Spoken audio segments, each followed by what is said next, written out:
Bonjour mes chers frères, que la paix et la grâce de notre Seigneur Jésus soient maintenant sur votre vie et sur votre famille. Amen. Je suis le pasteur Antonio Junior, et aujourd'hui, frère, j'ai une mission très claire pour aider. Toi qui te sens fatigué, qui te sens prisonnier d'un passé que tu n'arrives pas à oublier, et cela vole ta paix et ton énergie, tu sais frère, bien souvent nous sommes tellement attachés à ce que nous avons déjà construit, déjà accompli. Parfois, on ne s'ouvre pas au nouveau, à ce que Dieu veut nous offrir, bien meilleur et plus grand que tout ce que nous avons vécu jusque-là. Laisse-moi t'expliquer de façon pratique, pour que tu comprennes comment les gens sont attachés à certaines choses qui leur font du mal, mais dont ils n'arrivent pas à se détacher.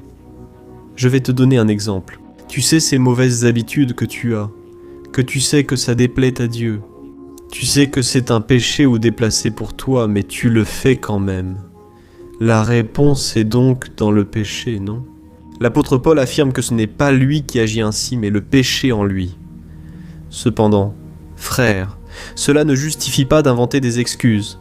C'est, en effet, une raison pour que nous allions au pied de la croix, que nous implorions Jésus et que nous lui demandions de nous libérer de ses habitudes. C'est intéressant de voir que, sachant que cela nous nuit, nous continuons à apprendre sans savoir pourquoi on choisit cela. Tu sais cette relation que tu as peut-être depuis des années, tu sors avec cet homme ou cette femme depuis longtemps. Au fond, tu sais que cela ne vient pas de Dieu, mais tu n'arrives pas à rompre avec cette personne. Souvent, ce n'est pas juste la peur de décevoir ou de déplaire à l'autre. Il y a quelque chose de plus profond, et c'est justement de cela que je veux te parler aujourd'hui, mes frères, le Saint-Esprit. Je parle toujours d'intérêt, n'est-ce pas ? Si tu es ici aujourd'hui, c'est que tu es la bonne personne pour l'entendre. Dieu veut te voir libre des préoccupations, de la peur d'être rejeté, de la solitude et du regard des autres. Tu sais, quand Jésus était sur terre, la Bible dit que les gens ont vu la gloire de Dieu en lui. Tu comprends ce que ça veut dire ? Ça ne signifie pas que Jésus avait une auréole ou une lumière visible autour de la tête. Cela aurait pu être le cas. En réalité, quand la Bible dit que la gloire du Seigneur était sur lui, cela signifie que rien ne retenait Jésus. Tu comprends ? Jésus était totalement libre, sans aucune servitude. Et c'est intéressant que la Bible dit que Jésus, il s'est fait homme, et il a vécu toutes les choses que nous, les êtres humains, vivons. Rien n'a entravé le cœur de Jésus. C'est pourquoi on le remarquait différent. Quand il disait qu'il aimait les gens, il ne le faisait pas seulement en parole, mais il aimait vraiment. Il avait de la compassion. Il pardonnait ses ennemis. Frères, Jésus diffère souvent de nous. Notre prière principale ne doit donc pas être « Seigneur, que peux-tu m'offrir ? Quelle bénédiction peux-tu me donner ?» Non, frère. Notre prière principale doit être « Jésus, rends-moi plus semblable à toi, Jésus. Montre-moi comment je peux te ressembler dans les petites actions. » Et tu sais, il y a une chose que toi et moi devons apprendre, à nous détacher du passé, des personnes. Nous devons être libres, frères. La Bible dit, là, dans Hébreux, chapitre 12, que nous devons nous débarrasser de tout péché, mais aussi des obstacles de cette vie. Parce que c'est seulement ainsi que nous pourrons courir la course chrétienne. C'est seulement ainsi que nous pouvons avancer et faire la volonté du Père véritablement. Et vous savez ce que cela signifie, frères ? C'est que beaucoup de choses, elles nous attachent dans cette vie. Ces jours-ci, une jeune fille est venue me voir, utilise. Muito sobre a vida sentimental dela, a minha esposa até estava do lado, que eu acho muito importante. Você que é homem, você deve aconselhar homens. Você que é mulher, aconselhe mulher, para que você não dê brecha para o inimigo. Alors, et c'est ça. Você estava contando para nós dois, para mim e para Tati. Il y en a un qui, quand il s'agit d'athlètes, ce n'est pas seulement le mariage, non, mais même... Às vezes tratava mal os pais dela, ele era meio centro. Avec son frère. Lui aussi avait montré qu'il regardait d'autres femmes. Il n'était pas digne de confiance, tu sais. Mais le pire, c'est qu'à chaque fois qu'elle lui parlait, tout ce qu'elle pensait, tout ce qu'elle voulait dire, elle voulait simplement être elle-même. Chaque fois qu'elle agissait ainsi, il la traitait sans éducation, créant souvent une ambiance menaçante, ce qui lui faisait peur. Alors elle a raconté toutes ces choses et elle a dit « Pasteur, vous savez ce qu'il y a de pire. La date du mariage est déjà fixée, pasteur. Je n'ai plus le choix. Je ne reviendrai pas en arrière, car nous avons déjà une histoire. Malgré ses défauts, pasteur, je pense que mon destin est désormais le mariage. Je me suis tourné vers cette jeune femme et je lui ai dit « Écoute, je vais te dire quelque chose avec toute la sincérité du monde. Ne l'épouse pas, ne fais pas ça, tu vas gâcher ta vie. Parce que s'il a déjà montré des signes pendant les fiançailles, pendant la relation, ça ne veut pas dire que les choses vont s'arranger dans le mariage. Au contraire, le mariage ne fait qu'intensifier tout ça. Le mariage ne fait qu'accentuer ce qui existait déjà. Frère, impossible de l'en dissuader. Elle a fixé la date, et je m'en souviens parfaitement. Elle a épousé cet homme, mais le mariage n'a pas duré 3 mois. Savez-vous ce qui est arrivé ? Dès qu'elle est rentrée à la maison, cet homme a changé encore plus, et il a commencé à la menacer. Elle a mis fin à la relation après des violences physiques. Le mariage a été brisé, et les blessures de l'âme sont restées. Elle se sent encore plus coupable, car non seulement ma femme et moi l'avons avertie, mais aussi d'autres personnes. Je sais que c'est peut-être un cas similaire au vôtre, ou que vous avez déjà vécu cela sans avoir eu le courage de rompre. Aujourd'hui, je crois que le Saint-Esprit va te libérer. Amen, frère. Chaque jour sur ma chaîne, mon but n'est pas de parler de religion. Elle s'est transformée puissamment. Elle s'est transformée encore plus puissamment. Elle s'est transformée encore plus. Elle s'est transformée davantage. Elle s'est transformée encore. Elle s'est transformée. Elle s'est transformée encore plus. Elle s'est transformée. Elle s'est transformée encore. Elle s'est transformée plus fort. Elle s'est transformée davantage. Elle s'est transformée encore. Elle s'est transformée plus fort. Elle s'est transformée plus puissamment. Elle s'est transformée encore. Elle s'est transformée encore.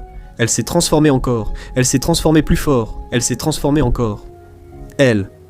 Avant de commencer, je veux juste demander rapidement, pour t'abonner à ma chaîne, clique sur ce bouton s'abonner qui se trouve juste en dessous de la vidéo. Active la cloche qui va apparaître à côté. Regarde bien et sélectionne l'option toutes pour ne pas rater les prochaines vidéos que je vais publier, d'accord ? Alors, allons-y. Frères, comme je vous l'ai dit, le grand problème, c'est qu'au fond de notre cœur, on ressasse toute l'énergie qu'on a déjà dépensée dans notre vie. Et on pense comme ça. Ah, mais je me suis déjà tellement donné de mal pour ça. 10 ans de ma vie, comment abandonner maintenant ? Oui, frère, on finit par considérer le temps qu'on a laissé derrière nous comme une raison de continuer à souffrir maintenant, dans le présent. C'est comme être dans un bateau percé et choisir d'y rester au lieu de sauter pour se sauver. Juste parce qu'on s'est attaché aux meubles qu'on a mis dans ce bateau. J'aimerais savoir, combien de temps vas-tu tolérer une erreur dans ta vie simplement parce qu'elle t'a coûté cher émotionnellement ? Frère, pour mieux vous montrer, aujourd'hui, je veux vous parler d'Amazias, un roi de l'Ancien Testament. Vous entendrez parler de cet homme, même si beaucoup ne le connaissent pas. Il va beaucoup nous apprendre, surtout pour prendre des décisions difficiles. La Bible dit qu'Amazias était roi de Juda, et qu'il se prépara un jour à une grande guerre. Alors, il a jeté un coup d'œil à son armée, et il a pensé que ce nombre d'hommes ne suffirait pas pour accomplir la mission. Et vous savez ce qu'il a fait ?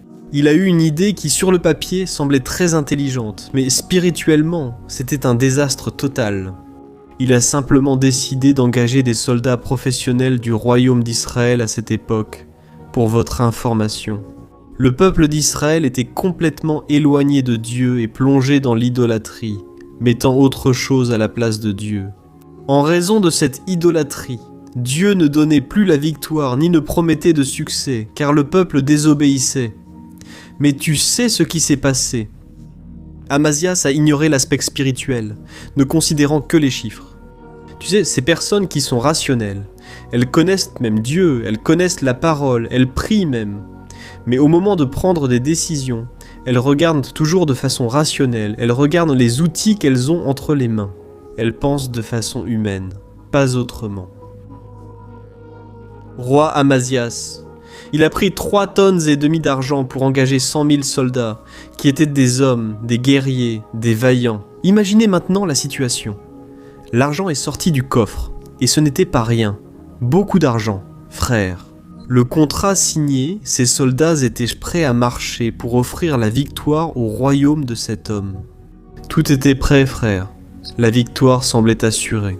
Mais voyez, la Bible montre que lorsque Dieu décide d'entrer dans l'histoire, alors Dieu défait simplement tous les plans humains. Cela vous est-il déjà arrivé ? Alors, faites attention. Regardez ce qui est écrit dans 2 Chroniques, chapitre 25, des versets 7 à 9. Il est écrit ceci. Un homme de Dieu alla voir le roi Amazias et lui dit « Ô roi, ne recrutez pas de soldats d'Israël, car le Seigneur n'est pas avec eux. Il n'aidera pas le peuple d'Éphraïm. Si tu laisses ces hommes accompagner tes soldats au combat, même s'ils se battent avec courage, ils seront vaincus par l'ennemi. Dieu te fera tomber, car il a le pouvoir de t'aider ou de te faire trébucher. » Amazias demanda à l'homme de Dieu « Et l'argent payé pour l'armée d'Israël ?» Et l'homme de Dieu répondit « Le Seigneur peut te donner bien plus que cela. » Amen, frère. Regardez comme ce passage est puissant. Le prophète de Dieu s'approche du roi avec un message sévère. Il dit simplement ceci. « Si tu pars avec ce peuple, tu vas tomber, tu vas finir par mourir, car Dieu n'est pas dans cette affaire. » Frère, maintenant, arrêtez-vous et réfléchissez un peu avec moi. Si un prophète de Dieu vient vers vous et vous avertit que votre plan va vous mener à la défaite, quelle devrait être votre réaction ? Immédiatement, dis la vérité. Normalement tu dirais « Merci mon Dieu, parce que tu m'as sauvé d'un grand piège. » Mais frère, ce n'est pas ce qui s'est passé. La première chose qui est sortie de la bouche du roi Amazias n'a pas été un mot de gratitude, ni un désir de faire la volonté de Dieu. Il l'a mal pris, n'est-ce pas, frère ? Et il a commencé à demander « Mais, et tout l'argent que j'ai dépensé pour engager l'armée d'Israël, et la somme que j'ai dépensée en argent pour engager autant de gens ? Frère, attention à ce détail. Le secret qui va changer votre vie est là. » Cette question du roi Amazias a montré que sa décision n'était plus guidée par la foi. Il était guidé par l'attachement matériel. Dans votre cas, il s'agit peut-être d'un attachement émotionnel. Par exemple, c'est-à-dire le roi Amazias. Il avait déjà dépensé tout cet argent et, sur le moment, il a pensé « Je vais subir une grosse perte, je suis fichu et je ne vais pas faire ça. Si je perds tout cet argent, que deviendrons-nous, mon peuple et moi ? Savez-vous ce que cela implique pour nous aujourd'hui, frères ? Parfois, tu t'investis dans une relation qui te détruit, ou dans un lieu où plus personne ne te respecte ni ne te valorise, ou même une habitude que tu as. Et Dieu a déjà clairement dit que ce n'est pas pour toi. Mais ta seule excuse, c'est « Ah, mais j'ai investi tellement de temps là-dedans. Ah, mais j'ai dépensé tout ce que j'avais pour faire partie de ce cours, pour commencer ce nouveau projet. J'ai déjà tellement lutté pour construire ça. » Mes frères, sachez que l'ennemi exploite souvent vos efforts passés pour influencer votre avenir. Et si tu es plus attaché à ce que tu as perdu dans le passé qu'à décider de faire la volonté de Dieu, alors en réalité ton passé est devenu une idolâtrie dans ta vie. Je sais que c'est difficile à dire, je ne suis pas là pour te juger, mais je suis là pour te faire réfléchir. Très souvent, tu as déjà pris des décisions qui ont mal tourné, et aujourd'hui tu te martyrises, tu souffres. Et tu sais quelle a été la réponse, homme de Dieu, du prophète à ce roi. Amazias, ne t'inquiète pas pour les pertes, car j'ai quelque chose de bien plus grand et meilleur pour toi à l'avenir. Amen, comprends cela. Je crois que Dieu m'utilise aujourd'hui ici comme prophète, pas seulement comme pasteur. Je sais que beaucoup pensent, pasteur, c'est dur de renoncer à quelque chose qui m'a tant coûté. Vous ignorez les efforts que ça m'a demandé. Oh mon cher, je ne sais pas vraiment ce que c'est. Mais je sens dans mon cœur que Dieu va te donner bien plus si tu décides de lui obéir au-dessus de toute chose. Amen. Bien sûr, la perte du roi Amazias fut immense, on ne peut le nier. Mais imaginez la perte qu'il aurait pu subir, frère. S'il perdait la guerre, tes hommes et le roi mourraient. Frère, obéir à Dieu paraît difficile au début et demande un prix, mais désobéir coûte bien plus cher ensuite. On le voit souvent dans nos vies, non ? Pense à cette femme dont je t'ai parlé, le manque d'affection et les mensonges. La personne ne la valorisait pas, pourtant elle restait prisonnière. Elle persistait dans cette erreur par choix. Était-ce vraiment par amour, frère ? Bien souvent ce n'est pas le cas, c'est parce qu'une phrase tourne sans cesse dans notre tête, n'est-ce pas ? Ah, je ne peux pas rompre maintenant, parce que maintenant je me suis déjà impliqué avec toute la famille. Maintenant, j'ai déjà donné ma parole. Maintenant, il n'y a plus de retour en arrière. J'ai déjà investi beaucoup de temps de ma vie ici. Mes frères, parfois, il vaut mieux qu'on renonce à ce que l'on sait qui ne vient pas de Dieu, pour qu'on puisse prendre une bonne décision à partir de maintenant. Même si tout le monde critique, même si tout le monde parle mal, même si les gens nous voient comme des perdants et qu'on subisse beaucoup de honte et d'humiliation. Frères, le plus important, c'est d'obéir à Dieu. Amen. Pour mieux t'expliquer, je veux te montrer une autre histoire de la Bible pour que tu comprennes comment tout s'assemble. Voici une autre situation. Cette fois, dans le Nouveau Testament, ce principe apparaît de façon plus urgente. Laisse-moi t'expliquer ce qui se passait. La Bible dit que l'apôtre Paul a été emmené en bateau à Rome pour y être jugé. Et on sait qu'il y est finalement mort. C'était le plan de Dieu pour lui, non ? D'ailleurs, Dieu avait déjà utilisé un prophète qui, pendant que Paul priait avec ce prophète et d'autres frères, ce prophète a pris la ceinture de Paul, lui a lié les mains et a dit « Paul, le Seigneur m'a montré que tu vas être arrêté et que tu vas être condamné. » À ce moment-là, les frères dans la foi de Paul ont commencé à pleurer, à se désespérer, mais Paul lui-même a apaisé le cœur de ces hommes. Et il a dit « Vous pensez que je ne suis pas prêt pour ça ? En fait, c'est le plan de Dieu, alors j'accepte, quoi qu'il en coûte. » Frères, nous devons avoir ce cœur, car nous sommes encore très différents de Jésus et de ses apôtres, puisque je t'ai dit que Paul a été emmené prisonnier. La Bible dit que, soudain, alors qu'ils étaient sur le navire, ils ont affronté une terrible tempête et le navire était chargé de marchandises. Et il y avait beaucoup de personnes qui dépendèrent de la valeur de cette cargaison pour survivre. Et quand cette tempête a commencé à devenir de plus en plus forte, ils ne luttaient plus seulement contre le vent. Ils luttaient contre leur propre attachement émotionnel, matériel. Ils luttaient contre leur orgueil. Durant plusieurs jours, ils ont tenté de retenir ces choses et de sauver la cargaison, mais en vain. Il est arrivé un moment où la logique humaine de vouloir sauver les choses est devenue un fardeau qui allait tuer tout le monde. Alors, ils s'en sont rendus compte, de la manière la plus difficile possible, que, s'ils ne renonçaient pas à ce qui était précieux pour leur portefeuille, ils allaient finir par tout perdre, y compris leur propre vie. Regarde ce qui s'est passé, je vais te montrer dans les Actes, chapitre 27, versets 18 à 20. Fais attention. Le lendemain, comme des vents de tempête continuaient à frapper le navire, l'équipage a commencé à jeter la cargaison à la mer. Le 3e jour, ils ont jeté une partie de l'équipement du navire par-dessus bord. La terrible tempête a continué pendant de nombreux jours, cachant le soleil et les étoiles, jusqu'à ce que nous perdions tout espoir, frères. Maintenant, essayez d'imaginer l'agonie de ces personnes. Et qu'ont-ils jeté par-dessus bord ? Ils ont jeté la cargaison, c'est-à-dire tout le profit qu'ils auraient eu. Les choses qu'ils pensaient être la raison de leur présence là-bas. Après tout, tous ces hommes n'étaient pas là pour arrêter Paulos. Beaucoup d'entre eux profitaient simplement du voyage ou avaient une destination à atteindre à Rome. Certaines choses nous échappent sans raison. Alors, la tempête s'est intensifiée, la situation est devenue grave et ils n'ont pas eu le choix. Ils ont même jeté les outils du navire, des choses qui ne pouvaient absolument pas manquer. Frères, bien souvent, Dieu permet, oui, les tempêtes, les situations difficiles, ces situations où l'on pense qu'on ne va pas y arriver. Car ces hommes ici perdaient déjà espoir.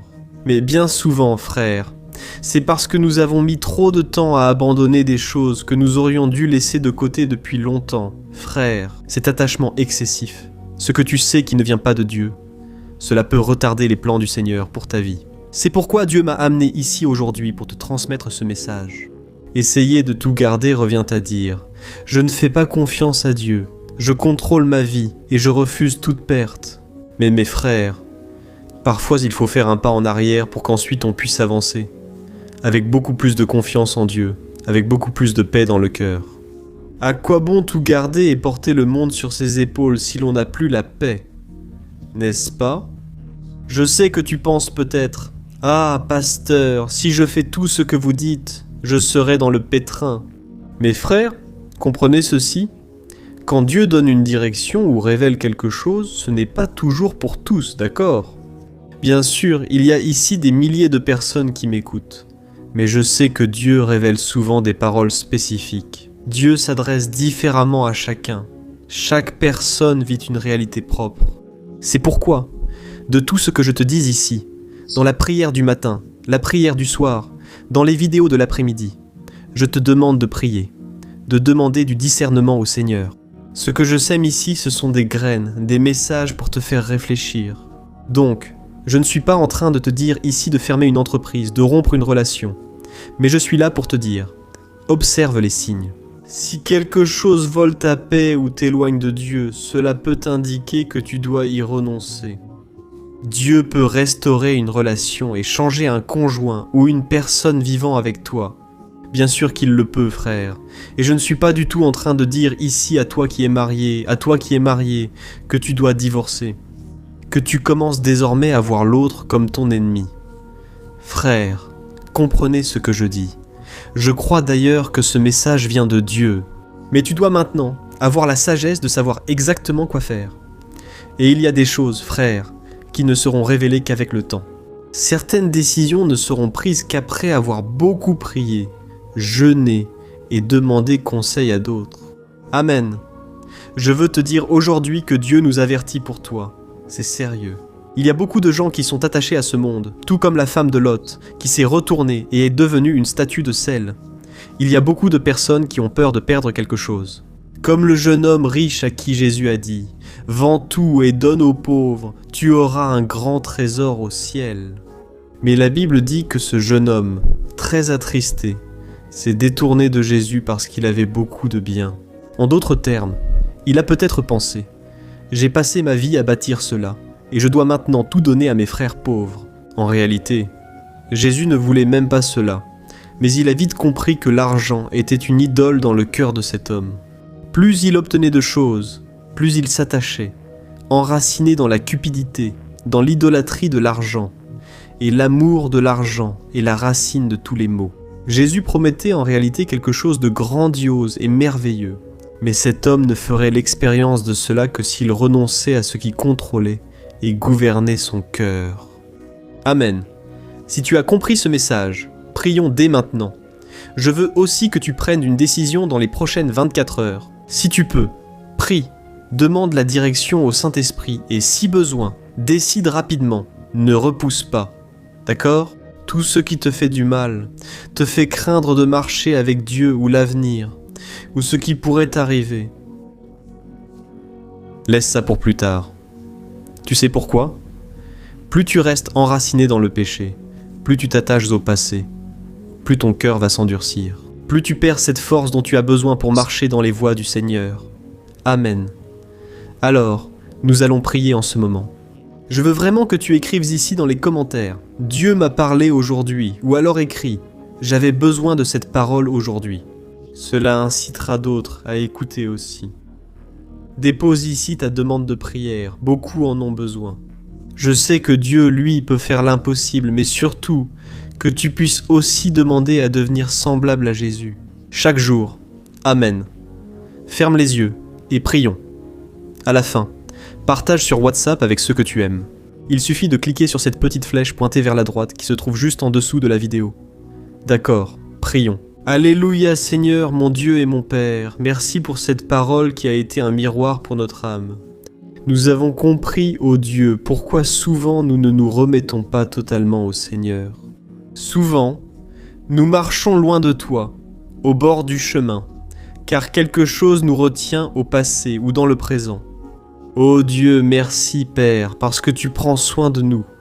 Nous te remercions pour les fois où tu dis non à nos plans. Aujourd'hui, nous comprenons que chaque refus nous a épargné de quelque chose de terrible ou de triste qui aurait pu nous arriver. De la même manière que tu as dit non à ce roi, et tu as même dit que tu pourrais donner quelque chose de bien meilleur. C'est parce que tu es bon, tu nous aimes. Et si tu nous demandes quelque chose aujourd'hui, c'est parce que tu connais déjà l'avenir. Tu sais que quelque chose de meilleur et de plus grand peut arriver. Père, je te présente chaque personne qui m'écoute, se sentant comme ce roi. Leur cœur est serré en entendant cette parole, à cause du temps qu'elles ont déjà passé, à cause du sentiment qu'ils semblent avoir été gaspillé. Cela peut être une vieille amitié ou une relation où cette personne avait mis tout son espoir, mais qui est désormais un fardeau. Les jours de cette personne sont de plus en plus difficiles. Elle ne trouve jamais la paix. Seigneur, je te demande une guérison. Cette peur de perdre les choses enlève ce poids des épaules de cette personne. Père, penser qu'elle doit encore souffrir juste parce qu'elle a déjà tant souffert. Ô Dieu, je donne un ordre maintenant, contre tout esprit de confusion. Je réprimande tout mensonge du diable, tout ce qu'il a soufflé dans l'esprit et le cœur de cet homme et de cette femme. Satan, tu n'as aucun pouvoir pour contrôler cette vie, car Dieu lui a donné le libre arbitre. Dieu est en train de répandre la sagesse maintenant. Alléluia, frère. Je crois que Dieu donne aussi du courage. La parole de Dieu dit que le Seigneur ne nous a pas donné un esprit de lâcheté, mais de puissance, d'amour et d'équilibre. Alors, Dieu t'a donné ici l'audace. Mon cher Seigneur, mon Dieu, j'étends mes mains maintenant, et je demande la guérison, la délivrance.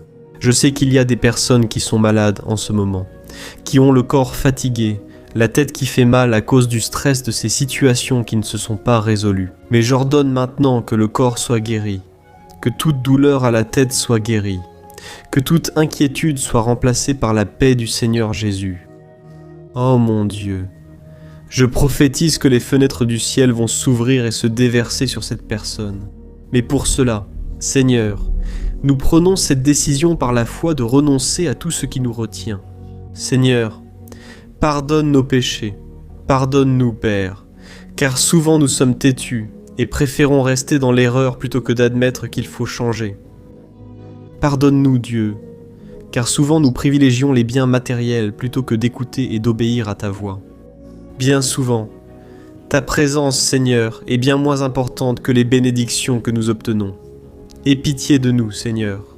Nous voulons marcher dans la sainteté dès aujourd'hui, non par peur de condamnation ou de souffrance, mais pour plaire à ton cœur. Alléluia. Et toi, mon cher, ma chère, qui prie ici avec moi. Je sais que beaucoup se sont éloignés du Seigneur, ont tenté de tout résoudre seuls et se sont simplement épuisés. Aujourd'hui, c'est le jour de remettre le contrôle de ta vie entre les mains de Dieu.